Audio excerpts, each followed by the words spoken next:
Olá pessoal, eu sou Pedro Brandão, professor de língua portuguesa formado pela PUC do Rio de Janeiro. Começa agora mais uma videoaula do nosso canal Português Papo Cabeça. Em primeiro lugar, inscreva-se no nosso canal para não perder nenhuma das nossas próximas videoaulas e ative o sininho para receber todas as notificações. Nessa aula nós vamos comentar uma questão da prova mais recente do Enem, que de acordo com a nossa avaliação tem um nível médio de resolução. De qualquer maneira, como qualquer outra questão de concurso, exige atenção do candidato. Se o candidato perder a atenção, ele corre o risco de cair em armadilhas não apenas nessa questão, como também em qualquer outra. Vamos entender. Segue um quadro.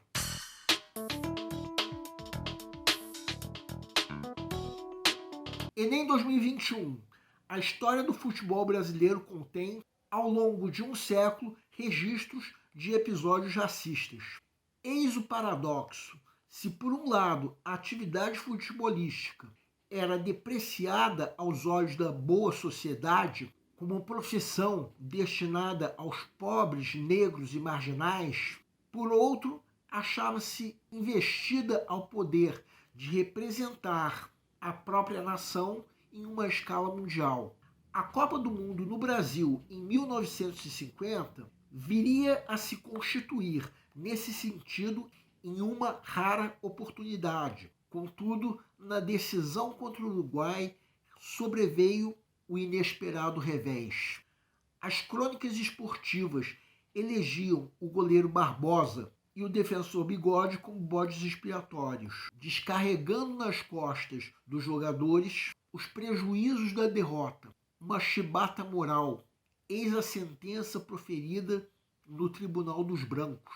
Nos anos 1970, por não atender às expectativas normativas suscitadas pelo estereótipo do bom negro, Paulo César Lima foi classificado como jogador problema.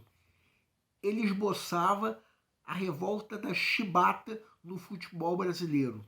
Enquanto Bigode e Barbosa, sem alternativa, suportaram o linchamento moral na derrota de 1950, Paulo César contra-atacava os que pretendiam condená-lo pelo insucesso em 1974. O jogador assumia as cores e as causas defendidas pelas esquadras dos pretos em todas as esferas da vida social. Sinto na pele esse racismo subjacente, revelou a imprensa francesa. Isso é, ninguém ousa pronunciar a palavra racismo, mas posso garantir que ela existe, mesmo na seleção brasileira. Sua ousadia constituiu em pronunciar a palavra interdita no espaço simbólico do discurso oficial, para reafirmar o mito da democracia racial. O texto atribui o enfraquecimento do mito da democracia racial no futebol à responsabilização dos jogadores negros pela derrota na final da Copa de 1950. B. Projeção mundial da nação por um esporte antes destinado aos pobres. C. Depreciação de um esporte associado à marginalidade. D. Interdição da palavra racismo no contexto esportivo. E. Atitude contestadora de um jogador problema. Peço para que deem uma pausa antes de ser dado o gabarito. O gabarito é letra E. Vejam bem, a própria pergunta do enunciado pode ser enganadora. Percebam que o enunciado pergunta é o que, segundo o texto, contribuiu para enfraquecer o mito da democracia racial no futebol. Então entendam que enfraquecer um mito significa mostrar que um fato, no caso a democracia racial no futebol, é um mito, ou seja, não existe. Então vamos colocar o termo que designa esse mito em verde. Democracia racial, todo mundo vai concordar que é o oposto de racismo. Ou seja, A pergunta do enunciado pode ser escrita em outras palavras: o que contribuiu, segundo o texto, para mostrar que existe racismo no futebol brasileiro?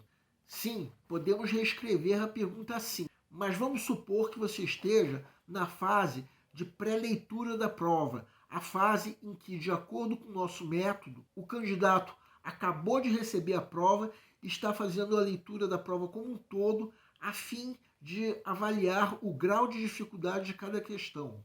E essa questão é apenas uma das que o candidato tem para ler e avaliar o grau de dificuldade. Temos aí um texto nem muito grande, nem muito pequeno, cheio de palavras e termos de uma mesma família semântica.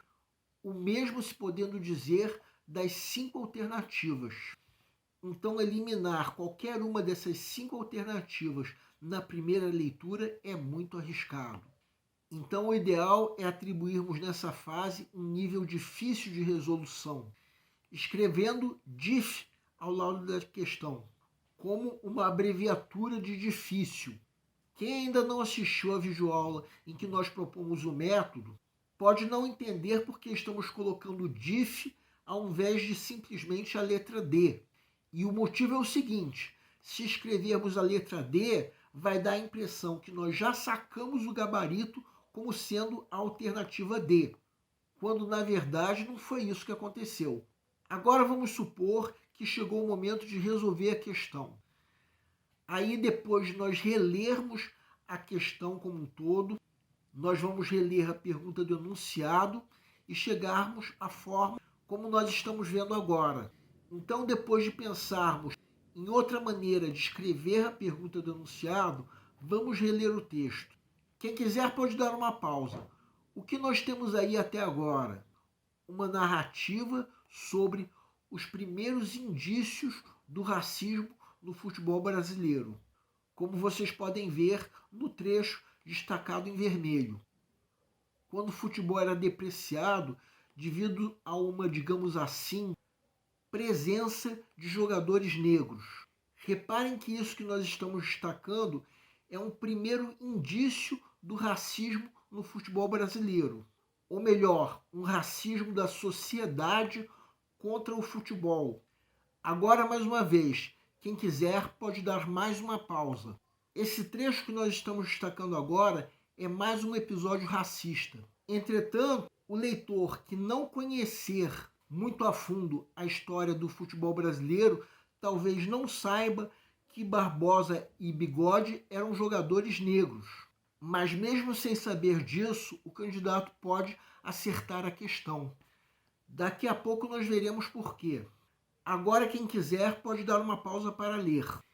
Esse trecho que nós estamos destacando fala sobre o que nós podemos dizer foi uma reação contra o racismo, que já havia sido narrado. Paulo César Lima estava contra-atacando aqueles que estavam jogando sobre ele a responsabilidade da derrota na Copa de 1974. Agora vejam esse trecho, deem uma pausa para ler e vejam o discurso direto usado para a fala de Paulo César Lima. Por aí podemos ver que repercussão teve a ousadia desse jogador, de modo que o texto aponta como consequência isso que nós estamos destacando em verde. Esse trecho está dizendo que a atitude de Paulo César Lima levou à tona que qualquer ideia de democracia racial no futebol brasileiro seria um mito. Ou seja, ele mostrou a existência do racismo no futebol brasileiro, contra-atacando as críticas da época, que nós podemos entender pelo texto que eram contra ele, Paulo César Lima, o que nos leva a responder à pergunta do enunciado qual alternativa é, já que quem o texto chama de jogador problema é Paulo César Lima. As alternativas incorretas estão todas de alguma maneira presentes no texto, mas nenhuma delas funciona como resposta à pergunta do enunciado. Vamos entender. Vejam a alternativa A. A começar que se essa alternativa fosse o gabarito da questão, Essa questão poderia ser alvo de recurso para anulação, já que pressupõe que o candidato teria que saber que Barbosa e Bigode eram jogadores negros. Mas, de qualquer maneira, mesmo sabendo disso, fica complicado responder à pergunta do enunciado com essa alternativa, já que não foi essa responsabilização que contribuiu para mostrar a existência de racismo no futebol brasileiro, não sendo, portanto, o que o texto atribui ao enfraquecimento do mito da democracia racial no futebol brasileiro. Agora vejam a alternativa B. O único momento em que essa alternativa aparece no texto é esse trecho que nós estamos destacando agora. É claro que isso nem poderia mostrar a existência de racismo no futebol brasileiro. De certa forma, muito pelo contrário, estaria mostrando a importância dos negros no exterior associada ao futebol brasileiro. Agora vejam a alternativa C. A ideia dessa alternativa só aparece no texto nesse trecho que nós estamos destacando em vermelho agora. Ou seja, como responder à pergunta do enunciado com essa alternativa? Impossível, já que pelo texto fica claro que o que contribuiu para mostrar a existência de racismo foi o discurso de Paulo César Lima. Por fim, a alternativa D, uma alternativa que aparece muito discretamente no texto, mas aparece. E nós não podemos usá-la para responder à pergunta do enunciado, porque essa interdição da palavra racismo no contexto esportivo teve como contraponto exatamente a fala de Paulo César Lima. A única alternativa que responde corretamente a pergunta do enunciado é a alternativa E, gabarito da questão. Bem, no começo dessa videoaula eu disse que essa questão tinha um nível médio de resolução, mas enquanto o candidato está na fase de pré-leitura, fica meio complicado avaliar assim, já que todas as 5 alternativas são muito difíceis de serem eliminadas, pelo menos depois da primeira leitura. Quando chega mesmo o momento de resolver a questão, aos poucos o candidato pode perceber tudo isso que nós comentamos e até ter segurança para o gabarito, de modo que essa questão depois não vai precisar ser revista na fase de revisão.